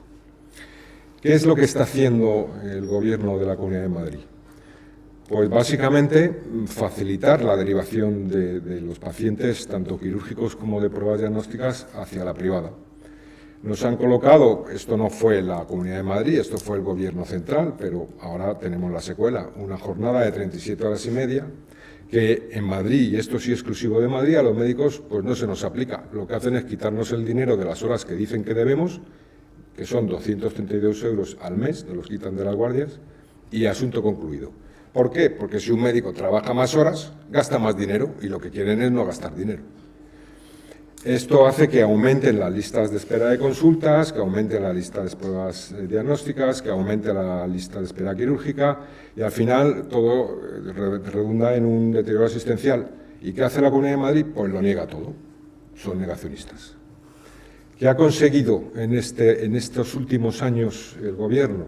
Pues ha conseguido una huelga de residentes, que ya se nos había olvidado, una huelga de las urgencias extrahospitalarias, que todavía no se ha terminado, una huelga de atención primaria, es decir, mejor que una, dos, una huelga de médicos no fijos, que todavía no se ha terminado, una huelga de médicos de hospital, que todavía no se ha terminado, el renacer de las mareas blancas, esto ha sido gracias a todos vosotros, a las asociaciones de vecinos, y al final deterioro asistencial y ningunear todo lo anterior, como es costumbre en el Gobierno de Madrid. Una de las grandes causas de todo esto ha sido la privatización de los hospitales de Ayuso, que ya sabéis que se hicieron dos tipos de hospital, unos que eran de gestión privada pura y otros que eran un modelo mixto, en el que la gestión no sanitaria pues la llevaban empresas privadas. Ambos modelos han terminado en contratos opacos y en un gasto que, claro, si se pusiera las cartas boca arriba, quedarían como de manifiesto que no son asumibles. De tal manera que los hospitales que son, digamos, de gestión mixta, tienen un sobrecoste de unas 8 veces lo que nos estarían costando si fuesen públicos. Los que son puramente privados tienen un sobrecoste de un 15%. Y luego está el concierto de la Fundación Jiménez Díaz, que veremos ahora en una diapositiva. ¿Qué es lo que ocurre con esto? Pues si tenemos unos gastos que son fijos y crecientes porque son por contrato para estos hospitales, por contrato hay que subirles el presupuesto y el presupuesto siempre es deficitario y finito, pues ¿de dónde sale el dinero? Pues de retraerlo del resto de la sanidad pública. Esta es la diapositiva que decía yo de la Fundación. Es de hace muy poquitos días la noticia. La factura de la Fundación nos ha subido un 26% en estos últimos 7 años. Esta diapositiva viene a recordar otra vez la misma idea. Recortes públicos para beneficios privados. Unos empobrecen y otros nadan en monedas. ¿Qué está pasando con la lista de espera quirúrgica? Yo como cirujano es una cosa que me ha interesado siempre mucho. Pues esta gráfica son los últimos 5 años, la evolución de la lista de espera quirúrgica. Y la zona que queda en blanco son los 3 meses de pandemia en la que la comunidad no dio datos. Es muy curioso cómo hay un escalón entre la franja blanca, un escalón a la baja. A lo mejor es que fallecieron los pacientes que estaban en lista de espera, o a lo mejor es que hay un poco de cocina en la estadística, pero no parece muy lógico ese escalón. Si nos fijamos en la espera para ser operado, tenemos el mismo escalón. Hombre, si ha habido una temporada que no hemos operado, pues la estancia media para esperar, es decir, el tiempo de espera medio no podía bajar, en todo caso subir o mantenerse, pero no debía bajar. Esta gráfica nos está indicando lo que yo llamo demora ilegal. El trazo verde son pacientes que llevan más de 1 año esperando a ser intervenidos. También vemos cómo suben, como era lógico cuando aparece la pandemia, pero que no es lógico son que en un mes de repente suban 500 pacientes que esperan más de 1 año y de repente caen. O sea, aquí hay mucha cocina. Para conseguir un paciente que espere 1 año, tiene que haber pasado 1 año. Y si de repente de un mes a otro mes está subiendo 500, estaban escondidos, digo yo. ¿Qué es lo que está pasando con los profesionales? Pues lo hemos comentado, cada vez estamos más quemados, muchos compañeros míos pues están deseando jubilarse, otros pues lo que están deseando es irse a la privada porque van a tener una expectativa de contrato más estable. Los pacientes pues se resignan a las largas esperas, es algo ya endémico. Las aseguradoras sanitarias pues están creciendo como la espuma, pero ¿qué es lo que ocurre? Pues que terminarán siendo seguros más caros y ya lo son con menos coberturas reales, porque si la sanidad privada va mal, si la sanidad pública va mal, la privada termina yendo mal. Y si maltrata la sanidad pública a los profesionales, la sanidad privada también lo va a hacer, porque el mercado laboral es el mismo. Si no te quieren aquí, tampoco te quieren allí, o te van a contratar a menos precio. Los temas fundamentales donde debemos poner el foco son las listas de espera insufribles, tanto de consultas como de pruebas diagnósticas o las quirúrgicas. Una digitalización ineficaz. Estamos hartos de oír que todos los hospitales madrileños, incluso ahora los privados, van a estar todos conectados, pero yo cuando veo a un paciente en consulta y no es de mi hospital, no puedo ver sus pruebas. Y si me empeño, lo mismo después de un cuarto de hora consigo conectar y ver una radiografía. Eso no es operativo. Esto tiene que ser algo tan ágil como si se estuvieran viendo yo las pruebas dentro de mi hospital. Se duplican pruebas, ¿por qué? Porque si yo no soy capaz de ver la prueba que se ha hecho, la vuelvo a pedir. Y volveré a ver al enfermo en otra consulta, duplico la prueba y duplico la consulta. Y además se pierden citas, pues por este mismo motivo. Si yo duplico, la primera cita no ha servido para nada. Hay una fuga, otro de los focos donde hay que poner es la fuga de los presupuestos a manos privadas. Son presupuestos de dinero público, es nuestro dinero. Entonces, ese dinero hay que gestionarlo bien, no se puede alegremente regalar a ciertas empresas con el pretexto de que es que lo van a hacer mejor. Lo van a hacer mejor, no sé si lo van a hacer mejor, probablemente lo hagan mejor, pero por lo menos si tenemos una sanidad pública dotada, lo haremos nosotros también muy bien. Hay una fuga de profesionales, esto es redundar en el mismo concepto, pero otro foco donde hay que poner. Y hay un control político de la opinión y de los medios de comunicación, todos lo sabemos. Se crea una marea blanca con 700.000 personas en la calle y no sale ni en Telemadrid. Aquí no ha pasado nada. Salen 4 gatos defendiendo no sé qué de un partido político afín y esto ha sido la mayor manifestación que ha habido en la historia. Esto ha ocurrido hace muy poquito. Y luego tenemos la base de todo esto es el fundamentalismo neoliberal. Aquí lo único que cuesta es el dinero. No, lo único que importa es el dinero. No importan los derechos sociales ni incluso los derechos individuales. Si hay dinero, tú ya no dejas de tener derecho. ¿Qué podemos hacer? Pues desde el punto de vista de los profesionales, denunciar toda esta situación desde dentro, lo que estamos haciendo ahora mismo y lo que deberíamos hacer todos los días. Denunciar en los medios lo que está ocurriendo y denunciar en las calles, porque eso es lo realmente visible. Si estamos en la calle, no los profesionales, sino los ciudadanos, porque los profesionales somos ciudadanos. En AFEM decimos, somos médicos, somos pacientes, somos ciudadanos igual que todo el resto y tenemos los mismos problemas, desde una perspectiva como sanitarios y de la otra perspectiva como pacientes. Así es que esta imagen, que a mí me dice mucho de estos últimos meses que hemos vivido, y quería daros las gracias a todos con la pancarta de AFEM. Muchas gracias. Buenas tardes. Agradecer a vecinas y vecinos de los barrios y pueblos de Madrid la oportunidad de darnos este espacio a la plataforma de médicos y facultativos no fijos de Madrid. Soy Juan José Llavador, trabajo como médico especialista en el Hospital de Móstoles. Bueno, pues disculpas. Soy Juan José Llavador, trabajo en el Hospital Universitario de Móstoles. Soy especialista en anestesiología y reanimación y llevo 17 años tratando cientos de pacientes y sigo con contrato temporal. Vengo en representación de la plataforma de médicos no fijos y facultativos especialistas de Madrid, que abarca unos 3.600 médicos. El martes, como ha dicho Carlos, el doctor Carlos Castaño, se presentó en la primera comisión de sanidad de este nuevo gobierno, de la nueva consejería, se presentó la comparecencia de todas las acciones y la petición de la anulación de las OPEs y resolver la temporalidad. Estos problemas de temporalidad que vais a ver en un continuo y que son la generalización y uno de los motivos de la fuga de profesionales. Quería leerles la comparecencia, o leeros la comparecencia, si me permitís, y ya el tuteo.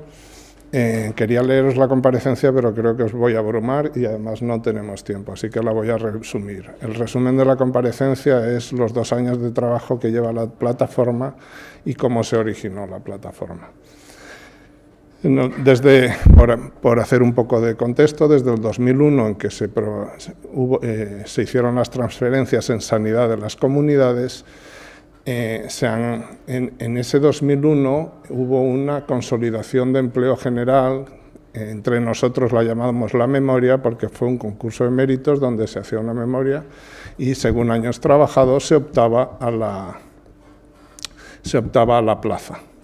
plaza en propiedad y un contrato fijo.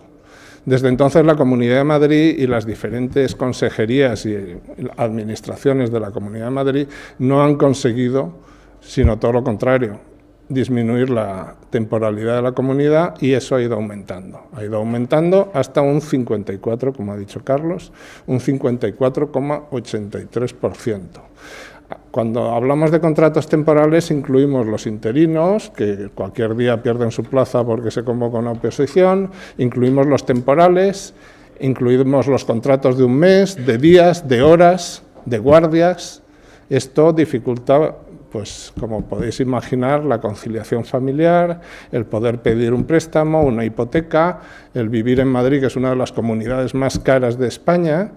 Entonces podéis imaginaros.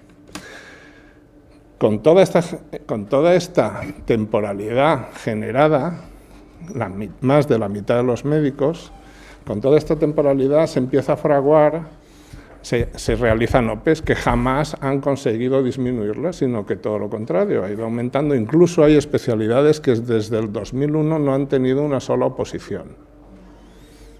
Nunca ha habido una oposición. 23 años, ¿no? Más o menos, sí. Bueno, pues esto va aumentando y vista la temporalidad y visto todo, desde Europa se marcan unas directrices y el Gobierno empieza a trabajar en una ley 2021 que a todos, en la ley que luego sería de diciembre de 2021, que a todos nos genera muchas expectativas, pero que 3 días antes de que saliera del Gobierno, la Comunidad de Madrid convoca 46 oposiciones eliminatorias para todas las especialidades. 3 días antes, cuando sabía que se estaba generando una ley en la que toda la temporalidad se iba a resolver por concurso de méritos. Acto seguido, nace la plataforma y se envían cartas a la consejería buscando el diálogo, diciéndoles que hay un marco normativo que puede permitir resolver esto y que esa oposición, esas 46 oposiciones se deben suspender. Todo esto nos lleva a una huelga en mayo del 22, que termina en mayo del 22, pero que solo resuelve los problemas de una parte de los afectados, que son los médicos de la urgencia, que estaban en las mismas condiciones de penosidad que nosotros y en las mismas condiciones de legalidad. Se vuelve a hablar con la consejería buscando el diálogo, todo esto nos llevó a que se reunieran en el Colegio de Médicos 200 jefes de servicio, sociedades científicas, se hizo un manifiesto en contra de la temporalidad, se ha hecho todo lo que se podía hacer. Acabamos en una segunda huelga que tampoco ha resuelto nada y que todavía sigue y está en suspenso. Se suspendió en junio, otra huelga hospitalaria. Antes se hablaba de una huelga de dos huelgas hospitalarias hemos tenido. La solución no ha sido como veis, y que no ha habido soluciones. La OPE no se quiere hacer el desistimiento de la OPE ni se le quiere dar nulidad. Hay argumentos jurídicos hay argumentos jurídicos suficientes y un intento de anular la OPE que tiene el abogado de la Comunidad de Madrid, pero que metió en un cajón la revisión de oficio, que daba posibilidades y justificaba el poder anular todas esas 46 oposiciones. Se ha guardado en un cajón, no se ha hecho caso y después se han seguido mandando incluso argumentos jurídicos. Uno de los artífices de la consolidación del 2001, el abogado que estuvo en el Ariño, ha justificado de sobra la legalidad del desistimiento de estas 46 oposiciones, pero no se nos ha escuchado. Hemos llegado a hablar con el consejero, nos hemos reunido con la consejería, la misma presidenta de la Comunidad de Madrid delegó en el anterior consejero y en el viceconsejero para que resolvieran el problema. De repente se acabó el diálogo, volvemos a la casilla de salida. El 15%, como decía mi compañero, de los médicos, entre ellos yo, tenemos más de 60 años ya. Nos vamos a jubilar sin una plaza, viendo toda una vida laboral, sin una plaza en propiedad. ¿Que es una causa de fuga? Es una causa de fuga no solo de la comunidad, es una causa de fuga a la privada, como bien se decía. En el pequeño círculo de anestesiólogos en el que estoy, vemos formar los residentes y se van ya a la privada. Antes esta situación no ocurría.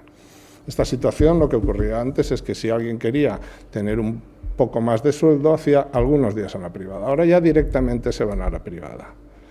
O renuncian o cogen la media jornada que ofrecen de contratos en mi hospital a falta de anestesiólogos, ofrecen medias jornadas. Entonces dicen, vale, pues trabajo como extra en la pública. Entonces este trasvase que antes no se veía ya está sucediendo, y no solo a otras comunidades, que también tengo una compañera que está en Niza, otros se han ido a la comunidad. No solo está sucediendo fuera de la comunidad, es el trasvase a la privada de lo que hablábamos antes, el deterioro a la privada que nos manda y nos empuja, el deterioro a la pública que nos empuja a la privada. Con todo esto, soluciones. Estamos detrás del desistimiento de la OPE o la nulidad de esas 46 OPEs, que afianzarían, pero esto no interesa a la comunidad. Afianzar a los profesionales no le interesa porque entonces quitamos recursos de la privada. Ellos están deteriorando para conseguir gente para la privada. Y creo que no me queda mucho más tiempo. Solo pediros y agradeceros. Sé que muchos de los que estáis aquí habéis colaborado con nosotros. Entre ellas tenemos nuestro fonendo de oro por ahí en la segunda fila. Y y agradeceros a vecinos y vecinas de los barrios y pueblos de Madrid esta oportunidad que nos habéis dado y que sigáis luchando, nosotros con vosotros y vosotros con nosotros. Muchas gracias. Siguiente grupo, extrahospitalarias, urgencias. Voy a leer los nombres, vale. Iciar Valero, médica de la plataforma SAR, Alfredo Rizo Almagro, enfermero de SAR, y Ángel Ruiz López Gasco es celador, técnico del SUMA, del SUAG Las Águilas. Gracias. Hola, buenas tardes a todos. En primer lugar, queremos agradecer a este colegio que nos ha acogido, y las palabras que nos han regalado al principio me han hecho emocionar realmente, de ver que la gente joven también tienen ganas de que las cosas se hagan bien. Y eso es un estímulo muy grande el que recibimos cuando tenemos esta forma de ser recibidos en un colegio como este. Ese es mi primer agradecimiento. Por supuesto, a los organizadores de estas jornadas, vecinas y vecinos de barrios y pueblos de Madrid, por hacernos partícipe de estas jornadas y poder, de alguna forma, pues transmitir y hacer un poco visible el ámbito de la urgencia extrahospitalaria. Y, por supuesto, agradecer a todos los asistentes a estas jornadas, porque, evidentemente, sin vosotros, nosotros aquí no hacemos nada. Es decir, el transmitir las cosas y ver la cercanía y la implicación de tantos y tantos ciudadanos nos hacen a los profesionales estar en la lucha. Y ahora quiero pasar a presentarnos y, sobre todo, a decir que nosotros somos representantes y formamos parte de la plataforma SAR Madrid.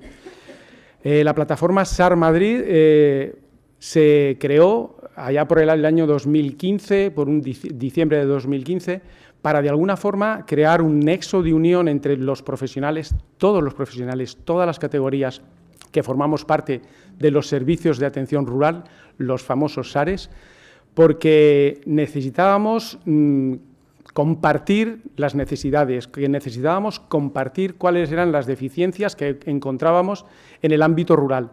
Y eso nos impulsó a, de alguna manera, poder estar en contacto, profesionales que por la distancia a la que estamos trabajando, pues nos unía y nos daba fuerza pues para seguir trabajando y para, sobre todo, una de las causas principales era el mejorar cada día las condiciones tanto laborales como asistenciales de los profesionales y, por supuesto, si eso está funcionando, la capacidad para dar una buena asistencia a la población hace que nuestro trabajo sea un poco más fácil.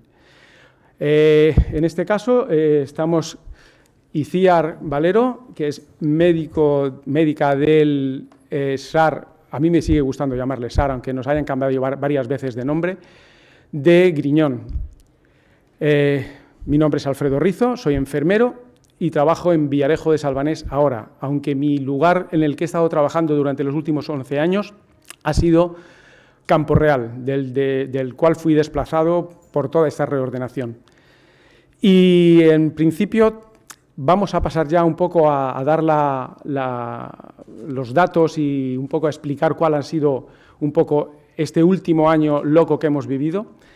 Y también nos acompaña el compañero que es técnico del SUMA y que también han sufrido durante estos últimos meses un maltrato sistemático, cambiándoles cada día, cada hora, de lugar de trabajo, de planillas de guardias, y eso es muy triste trabajar así. No quiero extenderme más en la presentación porque tenemos poco tiempo, pero lo que sí me gustaría es pasar a explicaros un poquito de dónde venimos, cómo estamos y qué ha ocurrido con las urgencias rurales después de esta reorganización, por llamarla de alguna manera. En este caso voy a hacer un poco de cronología de cómo hemos vivido durante todos estos últimos meses la reordenación por parte de la Consejería. Allá por mayo del 2020, si recordáis, nos azotó una pandemia. ¿Y qué ocurrió? Que por parte de la Consejería decidieron que los centros urbanos de atención de urgencia, los llamados SUAP, no reunían las condiciones para poder atender a los pacientes y decidieron cerrarse. 37 centros de urgencia extrahospitalaria cerrados por parte de la Consejería de forma unilateral. Pero, sin embargo, los centros de atención rural permanecimos abiertos durante toda la pandemia, atendiendo de forma personal a todas las personas que venían a ser atendidas al centro de urgencias rurales.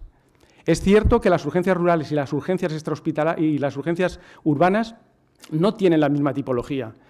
No es lo mismo tener un centro de atención rural, un centro de atención primaria de urgencias en Aluche que uno en La Cabrera o que uno en Villarejo de Salvanés. La distancia que hay a los hospitales es impresionante. No se pueden tratar igual, pero la Consejería, ha decidido hacer un poco su forma de atenderlo totalmente distinta. ¿Qué ocurrió entre marzo del 2020 y agosto del 2022? Como os he dicho, los centros rurales permanecieron abiertos durante todo ese tiempo. Pasamos a agosto del 2022. ¿Qué ocurre? Empieza la reordenación. Es cierto que por parte de los vecinos y vecinas hubieron muchas movilizaciones para que se abriesen los SUAPs, que eran los centros que se necesitaban para Madrid. Y de pronto, ese plan de reordenación deciden por parte de la Consejería que se iban a abrir menos centros porque no había personal suficiente. Y en la primera intención, o en ese primer plan, decidieron, vamos a abrir un número de centros, 10 centros con el personal completo, con todos los estamentos, y 7 centros solo con personal de enfermería. Ya empezamos a hacer las cosas mal desde el principio. Por las presiones por parte de la ciudadanía, de pronto se recapitula todo esto y deciden que no, que se van a abrir 78 centros. 78 centros, pero sin contratar a nadie más, solo con el personal que había en los servicios de atención rural, más algunos profesionales que quedaban todavía trabajando en el Zendal, que era o que fue su último lugar después del peregrinaje de estar trabajando en distintos centros. ¿Qué ocurre en ese momento? Que por las movilizaciones, por la huelga que se programó por parte de las urgencias extrahospitalarias, se alcanza un acuerdo por parte de algunos de los sindicatos, no de todos, en mesa sectorial, y se decide que va a ser así. En este caso, llegamos a un punto en el que empiezan a reorganizar y el caos y la incertidumbre era diaria. Habían decidido que se iban a abrir 78 centros, pero de los cuales solo 29 iban a ser con personal de enfermería y con celador, y el resto de centros iban a estar abiertos con equipos completos. ¿Qué ocurre a continuación? Que la reorganización nos alcanza a llevar a unas cifras en que en diciembre de 2022 tenemos una serie de datos que nos aportan. En marzo del 20 había 78 centros que funcionaban con equipos completos. En diciembre de esa fecha estábamos trabajando en centros en los que no se cumplían casi hasta el 24% de centros iban a tener equipo completo y no todos los días. A continuación, nos vamos a enero del 2023 y pensábamos que eso iba a ser ya la reordenación definitiva. Yo creo que nunca han tenido un plan, han ido saltando de una forma a otra a los distintos planificaciones que han hecho, pero siempre con un error. Así que en enero del 2023 deciden que vamos a abrir los centros ya como tenían planificado. A continuación, pasamos ya a una serie de movilizaciones por parte de atención primaria. Atención primaria empieza movilizaciones en febrero y nosotros, como servicios de atención rural que éramos y pertenecemos a atención primaria, seguimos unidos a esas movilizaciones y apoyábamos que los servicios de atención rural son primaria. Damos continuidad asistencial a toda la población rural y eso era importante. ¿Qué ocurre en abril del 2023? En abril del 2023 se produce la gran consulta por parte de toda la ciudadanía en la que participamos también los profesionales y apoyamos totalmente. A continuación, en mayo de 2023 se produce otra vuelta de tuerca al maltrato que hemos recibido los profesionales. Cuando habían hecho la reorganización, muchos de los centros disminuyeron los profesionales en los que estaban trabajando. Centros donde había 8 médicos dejaron 5, centros donde había 5 enfermeros dejaron 4 o 3 y todas esas plazas quedaron en el olvido.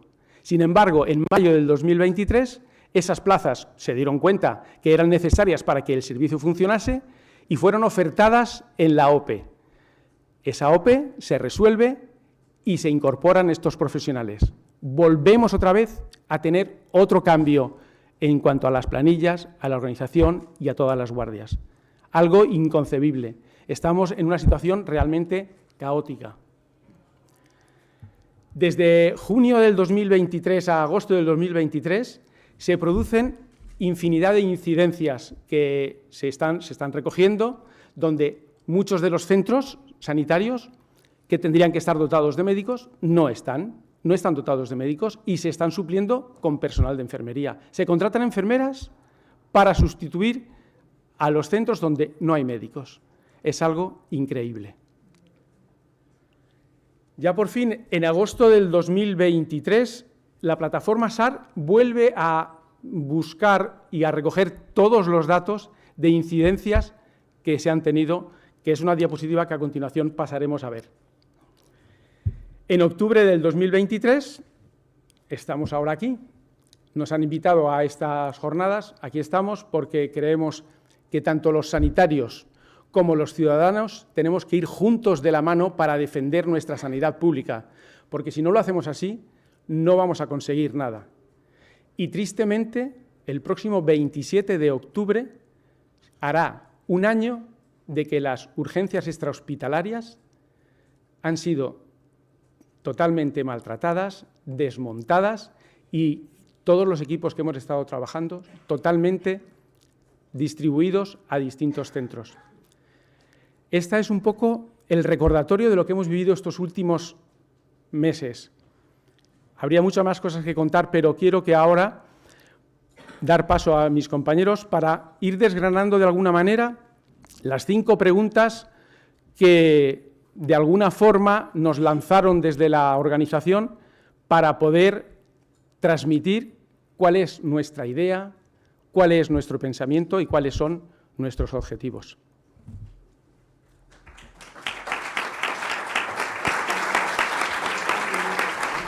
Pues, gracias. La primera pregunta que nos aportabais es ¿qué actuaciones concretas está llevando a cabo la Consejería? Pues el 27 de octubre del año pasado, con lo que han llamado reorganización de la urgencia extrahospitalaria, la Consejería dio la estocada final a los últimos centros de urgencias extrahospitalarias que funcionaban, que éramos los rurales. En esta reorganización, como ha expuesto Alfredo, se crearon unos centros de urgencias en los que no había profesionales de medicina. Nuestro trabajo, lo que desempeñamos en la urgencia rural, es un trabajo en equipo pequeño. Somos pocas piezas y todas indispensables. El médico, el enfermero y el celador tenemos funciones diferentes y son todas imprescindibles. Se añade además que en algunas ocasiones atendemos patologías cuya evolución y secuelas dependen de la rapidez de esta actuación, y en estas patologías de tiempo dependiente cada minuto cuenta. No disponer de todos los estamentos inevitablemente disminuye nuestra efectividad y empeora la atención que damos a nuestros y a nuestras pacientes. Creando y manteniendo estos centros de enfermería están normalizando su existencia. Lo que hace unos meses, en octubre, nos escandalizó y nos sacó a la calle, ahora ya forma parte de nuestro día a día. Es lo cotidiano, es lo normal. En un centro llegamos y no hay médico. Se añade además que en los que sí deberían tener medicina se contrata sistemáticamente enfermeros por médicos en ausencias previsibles, como son las vacaciones reglamentarias. No son ausencias imprevistas ni son ausencias un día en concreto, son las ausencias previsibles que ya saben con tiempo que van a ocurrir. Incluso en algún centro que tiene una plantilla de medicina de 4 médicos, en los que solamente hay uno, a ese médico la instrucción que se le ha dado es que si tiene que cambiar una guardia, la cambie indistintamente con los enfermeros que forman parte del centro. Todo esto, repetido un día tras otro, nos acaba haciendo asumir como normal o inevitable algo que no lo es. En agosto retomamos desde la plataforma SAR la tarea de publicar las ausencias de medicina en los centros que la Consejería ha estimado como imprescindible que haya médico, ya que la Consejería, por desgracia, no publica esta información que nos sería tan útil a profesionales y a pacientes. Lo que hemos sacado en cifras es que en este mes de agosto la cobertura de médico va desde el 20% de los centros están sin médico en el mejor de los casos, la Dirección Asistencial Norte, hasta un casi 40% de la Dirección Asistencial Oeste de los centros están sin médico, el peor de los casos, con el agravante de que estas poblaciones ven multiplicada su número de habitantes en verano, con lo cual estas ausencias son muy, muy considerables y se ha notado mucho en su funcionamiento. De forma global, en la Comunidad de Madrid hubo una falta de médico en agosto del 28% de las urgencias extrahospitalarias. Ni uno solo de los días, ni uno solo, se ha cubierto el 100% de los profesionales que la Consejería estima como imprescindibles, no solo en agosto, desde octubre, desde el 27 de octubre del año pasado, con la reorganización, ni uno solo de los días han estado cubiertos todos los puestos que la Consejería de Sanidad estima como imprescindibles. Y decimos imprescindibles, ya que a pesar de que ellos mismos no cumplen la cobertura, sí dictan unos servicios mínimos del 100% en nuestros centros cuando hacemos huelga, porque nos dicen que cualquier recorte es un riesgo para la salud de los ciudadanos. Y, sinceramente, en esto estamos de acuerdo. El único argumento que nos ha esgrimido la Consejería para este desastre de cobertura es que hay una falta de médicos. Es imposible cubrir las plantillas. Sin embargo, nos encontramos recientemente que, tras un pacto de investidura para que el PP lograra el Ayuntamiento de Pinto, el centro de urgencias de esta localidad ha pasado a sí tener médico. En un tiempo récord, esa plantilla sí se ha cubierto, mientras la localidad vecina de Getafe sigue con el 75% de los días sin médico. El mensaje es muy claro.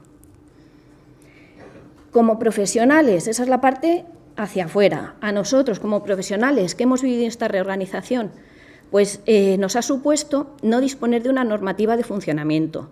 Teníamos instrucciones cambiantes y hasta hace unos 2 meses no teníamos nada por escrito. Pedir las vacaciones reglamentarias era una tarea imposible. Nos cambiaban la forma de pedirla y nos las denegaban. No podemos evitar pensar que esto pudiera tratarse de una maniobra para agotar nuestra energía. Este desgaste de energía, ya que la gastamos toda en el plano personal y en lo cotidiano, agotan nuestras fuerzas, quizá con la esperanza de que no nos queden ganas de juntarnos y de seguir luchando junto a vosotros y a vosotras. Contestando a la segunda pregunta, ¿cuáles son los planes a medio plazo, 1 o 2 años? Pues nos han demostrado que no tenían un plan. Han estado cambiando cada 2 por 3. ¿Qué ha ocurrido? Han ido dando bandazos a medida que, a golpe de mesa sectorial, alcanzaban un acuerdo, pasábamos al siguiente paso. ¿vamos a reducir el número de médicos en estos centros? No llegamos a un acuerdo, vamos a poner solo enfermería. Están dando bandazos cada momento y cada reunión que se tenía era algo nuevo, no sabíamos. De hecho, en ningún momento hemos tenido por escrito el plan de reordenación de las urgencias extrahospitalarias. Así es muy difícil poder trabajar. No podemos estar en esas situaciones.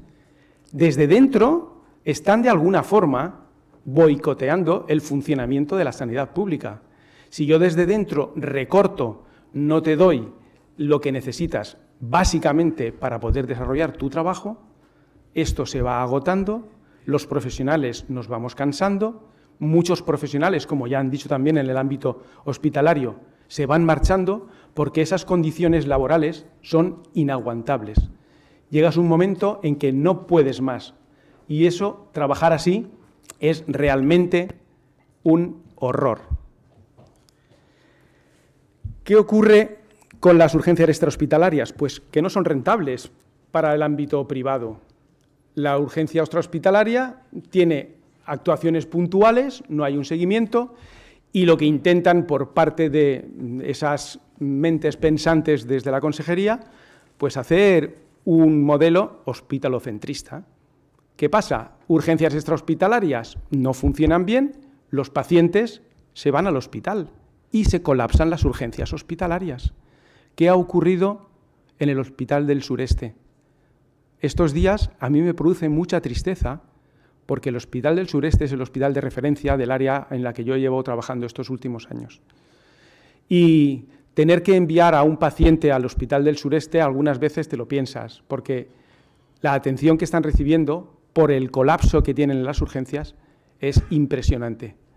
Y lo que ha ocurrido también en algunos casos, que no había médico en algunos de los centros rurales de ese área, llegaba el paciente, no hay médico para poder atenderle, márchate al hospital y eso supone una espera entre 6 y 8 horas para ser atendidos por patologías que posiblemente se pueden atender perfectamente en el ámbito extrahospitalario. Más del 90% de los pacientes que acuden a la urgencia extrahospitalaria obtienen una solución, obtienen un tratamiento y obtienen un cuidado que necesitan cuando acuden ahí. No es necesario ir al hospital para atender muchas de las patologías que nosotros resolvemos.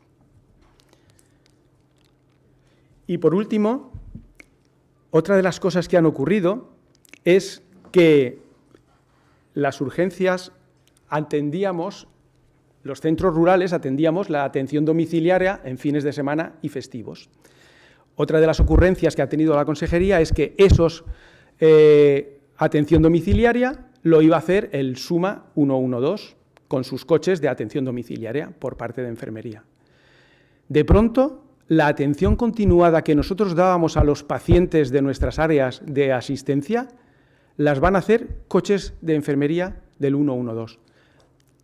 Quitando totalmente la continuidad asistencial. Nosotros conocemos a los pacientes, nosotros conocemos cuál es el ámbito de curas que hay que realizar, porque son pacientes que tenemos en nuestros centros. Ha ocurrido durante estos meses más de un fin de semana que se han quedado más de 100 pacientes sin curar porque no daban abasto esos coches. Es imposible intentar cubrir con esa atención domiciliaria toda la atención que requieren los pacientes de nuestras áreas rurales, que, como ya he dicho antes, no tiene nada que ver con el área urbana. Y, de alguna manera, están empeorando los sistemas de asistencia sanitaria, y eso repercute en todos nosotros, en todos los ciudadanos y ciudadanas de la Comunidad de Madrid. Es muy triste, pero es así. No sé cómo vais, 6 minutos. Vale, pues Sí. Acelera un poquito. Vale, los ejes del conflicto, los ejes prioritarios del conflicto en este curso, estimamos que debería ser la defensa de la atención primaria, ya que esta atención en proximidad que ofrece la primaria, gracias a la accesibilidad y a la capacidad de resolver los problemas frecuentes de salud de sus profesionales, es la que se asocia a menores costes y más adecuados, es decir, es la más eficiente. Y además es la que se asocia a una reducción de los efectos en materia de salud de las desigualdades sociales. Es la que más equidad nos proporciona. Dentro de la atención primaria, que nosotros pertenecemos, por nuestra parte, seguimos defendiendo unas urgencias extrahospitalarias con equipo completo. En nuestros centros no sobra nadie. Necesitamos todos los centros, y los ciudadanos necesitan todos los centros, con equipo completo.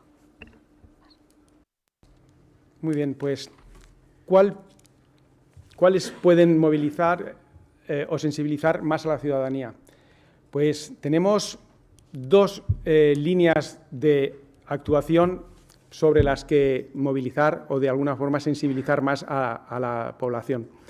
Y es que los equipos de urgencias sean equipos completos. No es normal que existan y que salgan cada día a la calle servicios solo con enfermería, como está ocurriendo con las SBAES, que son los servicios que atienden en algunos momentos urgencias extremas, y esas urgencias tienen que estar atendidas por los equipos completos. Nos estamos dando cuenta de que no podemos trabajar solo una parte. Todos formamos parte del equipo y si no hacemos equipo, si no estamos entrenados y si no formamos una línea de trabajo coordinada, no vamos a poder estar dando la asistencia que se necesita. Y otra de las cosas que está ocurriendo es los centros de enfermería que se han creado con toda esta reorganización. Los centros de enfermería están atendiendo menos personas. ¿Por qué? Porque el paciente, cuando llega a un centro, no sabe si es un centro de enfermería o es un centro de atención médica. Llegan al centro, les informan de que no hay médico, de que patologías que pueden ser tratadas por medicina no pueden ser tratadas en ese momento. ¿Y qué ocurre? Que la población se va enterando de que esos centros no tienen médico, no están acudiendo a esos centros y las estadísticas que le están llegando a la consejería es que son centros que tienen una muy baja asistencia. Eso repercute en que, de alguna manera, están buscando sus argumentos para que, no tardando mucho, digan estos centros tienen una incidencia de tratamientos muy baja, son centros que no son necesarios. Ellos han creado el problema. Y otra de las partes que también tenemos que reivindicar, sobre todo a enfermería, es que nos quieren engañar de alguna manera y engañan a la población diciéndonos que es una forma de empoderar a la enfermería. La enfermería tiene una preparación, la enfermería tiene unas competencias excelentes, y es cierto, pero para hacer nuestro trabajo de cuidados, no podemos estar atendiendo centros de urgencias extrahospitalaria solo con el personal de enfermería. Estamos engañándonos y estamos engañando a las personas a las que tienen que ser atendidas. Y eso no lo podemos consentir. Es una línea por la que tenemos que seguir luchando todos. ¿Qué propuestas? Pues el mantener la presión en la calle, como esta es y va a seguir siendo una lucha de largo recorrido. Quizá es menor número de movilizaciones y que éstas sean más relevantes y, por supuesto, el explorar la vía legal, que tanto en marea de residencias como en el caso de la ley Ómnibus creemos que es lo que está siendo más efectivo, ya que muchos de nuestros derechos los están cumpliendo la Consejería a golpe de sentencias judiciales. Queríamos terminar invitándoos, además, a una concentración el viernes 27 de octubre a las 10:30 en la calle Sagasta número 6, donde está la Dirección General de Recursos Humanos de la Consejería de Sanidad, para conmemorar y juntarnos en el día que se cumple el aniversario de esta reorganización, desorganización de la urgencia extrahospitalaria rural. Buenas tardes, me llamo Ángel y bueno, pues llevo creo que 20 años de servicio en el SUMA 112. Ahora he pasado de forma forzosa a la gerencia de atención primaria para cubrir los servicios de un PAC. Entonces, bueno, ¿qué puedo contar que no se haya contado ya? Pues muchas cosas. Y es que hay tanto por contar que verdaderamente podríamos estar aquí, pero no es plan, no creo que no es plan. Bien. Entonces, la situación en el SUMA y ahora los PAC, que ya no dependen del SUMA, pero que hacía la función de los antiguos SWAP, pues es que cuando se cerraron, porque como sabéis la Comunidad de Madrid fue la única de toda España, nos orgullecemos de España para algunas cosas, pero para otras resulta que somos la cola de España. Entonces ahí hay una dicotomía importante, ¿no? Entonces, la única comunidad en toda España que cierra sus centros de atención urgente extrahospitalaria. ¿Cómo se come eso? Pero, sin embargo, los AR permanecen abiertos y los SWAP se cierran por la excusa de que no hay circuito de limpio sucio. Pero si es que tienen los mismos metros cuadrados y organización que un SAR, entonces, ¿a qué estamos jugando? Bueno, entonces, aparte de que parece que la población somos estúpidos o no entendemos bien, ¿no? Y hay unas clases privilegiadas que nos gobiernan, pues entonces, efectivamente, pues se da un impulso a la atención vehicular, ¿no?, de los diferentes dispositivos móviles, pero es que cuando ya 3 años después se reabren estos centros, ya redenominados como PAC, resulta que antes estaban cubiertos por médicos, enfermeros y técnicos, y a partir de ahora ya no hay técnicos, que hay celadores, hay enfermeros y además médicos casi ninguno. Entonces, si se cerraron teniendo equipos completos de médicos y se reabren sin médicos, ¿cuál es el problema? ¿Han desaparecido? ¿Había magia? No, se han ido. Datos concretos, porque datos mata relatos, se suele decir, ¿no? Entonces, no se trata de convencer a nadie a hacer una arenga política, se trata de dar datos y cada uno en su conciencia sabe interpretarlos perfectamente. Entonces, cuando se hacen convocatorias de interinos a médicos del SUMA, a lo mejor de 25 plazas que se sacan, solamente 2 residentes deciden quedarse en el SUMA 112. ¿Cuál es el problema? ¿Que no molan las UBIs móviles, los servicios de emergencia, los helicópteros medicalizados? ¿No mola el centro coordinador que recibe llamadas y salvavidas? ¿No mola? Pues lo que no molan son las condiciones de trabajo. Es decir, cuando se está ejerciendo una presión asistencial muy grande, una presión social, porque luego, claro, la culpa la tenemos nosotros si pasa algo, evidentemente, ¿no? Entonces, pues la gente no se queda. Pero para dar más datos, porque, como digo, esto es una cuestión puramente objetiva y que cada cual saque sus propias interpretaciones, el día 1 de octubre, no estamos yendo muy lejos, si tenemos 6 UBIs móviles para la ciudad de Madrid, resulta que 3 estaban sin médico. Eso quiere decir que ya había 700.000 personas sin atención emergente, ni siquiera urgente, emergente. Cito textualmente un mensaje remitido por el propio servicio SUMA 112 a los trabajadores para intentar desesperadamente cubrir plazas. A mí me llegan a las 4 de la mañana mensajes: se necesita médico, enfermero, técnico, no sé qué tal. Uno de estos mensajes es: se necesitan médicos para el día 1 de octubre de 2023, dispositivos 24 horas, UBI 8, UBI 12, UBI 18, VIR 6 y VIR 16. Esto quiere decir que 5 dispositivos de emergencias en la Comunidad de Madrid estaban sin médico. Pero es que al día siguiente, quiero decir, para hacer hincapié en que eso no es algo puntual, no es mala suerte, oiga, es que, fíjate, el día 2, al día siguiente, se necesita médico en UBI1, UBI21 y en UBI16.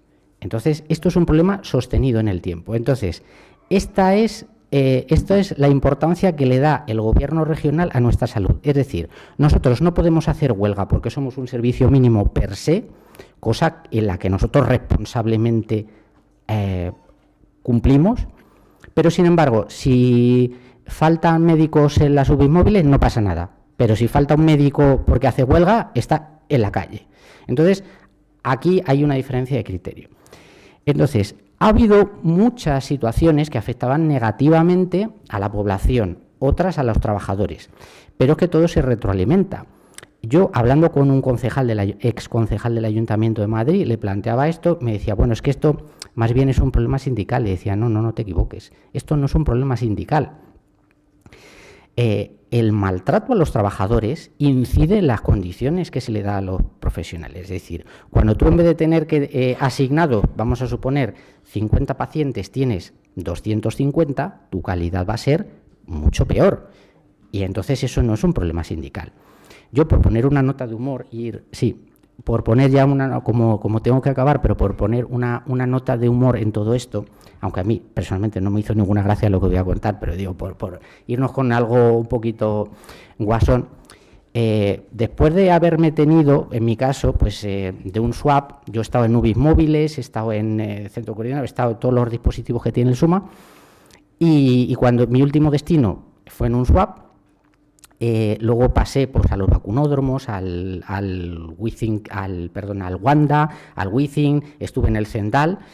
Y bueno, pues en un determinado momento que yo me encontraba de vacaciones, y yo, aparte de sanitario, soy concertista y tuve el privilegio de que me invitaron para tocar el órgano en el Vaticano. Y entonces para mí era muy importante, os podéis imaginar, ¿no?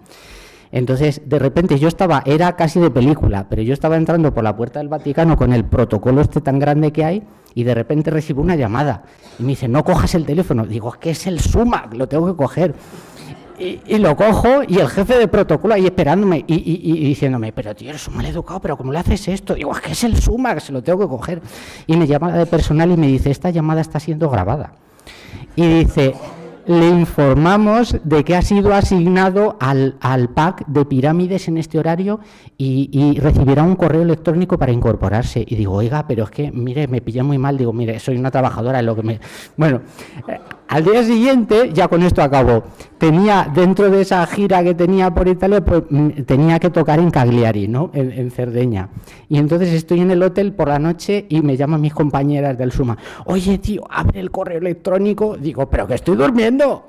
Y entonces abro el correo electrónico y dice, a las 2 o 3 de la mañana, mañana usted a las 8 de la mañana se tiene que incorporar en el PAC de Arganzuela. Digo, ¿cómo? O sea, entonces, esto no es un problema laboral. Y finalmente, que ya hemos pasado los tiempos, simplemente decir, hay una frase maravillosa de Einstein que creo que tonto no era, ¿no? Entonces decía, si quieres que las cosas cambien, deja de hacer siempre lo mismo. Y entonces yo me planteo lo siguiente, cuando a una población se la maltrata por un partido político, es que me da igual el que sea, que si una persona no funciona hay que sustituirla, no digo echarla, sustituirla. Entonces, yo veo barrios donde se ha maltratado a la población y mayoritariamente siguen votando las mismas opciones que deterioran los sistemas. Pasa con el Cantón de Cuatro Vientos, con el pelotazo de la Ermita del Santo, con los cierres de los SOAP. Y yo, que me gusta mucho el salseo de político, venga, voy a ver las elecciones, a ver qué ha votado cada barrio. Y digo, que han salido en Cuatro Vientos con mayoría absoluta. Digo, entonces yo ya no voy a ir a las manifestaciones contra el Cantón de Cuatro Vientos, es que será que los vecinos lo quieren. Entonces, si queremos que las cosas cambien, dejemos de hacer siempre lo mismo. Muchas gracias.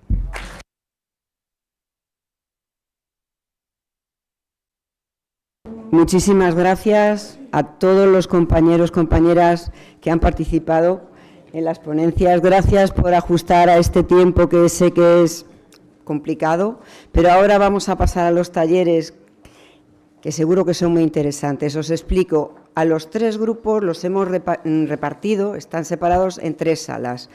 El primer grupo de centros de salud quedará aquí. El grupo 2, que es el de atención hospitalaria, bajará a la planta baja, a la sala polivalente, los compañeros os van a indicar. Y el grupo de urgencias extrahospitalarias, hay también compañeros que os van a acompañar, y es en el centro de Covarrubias, que está muy cerquita. Sí, para la conexión en streaming, paramos hoy la conexión, vamos a talleres y la conexión se reanuda mañana en el plenario de las 10 de la mañana.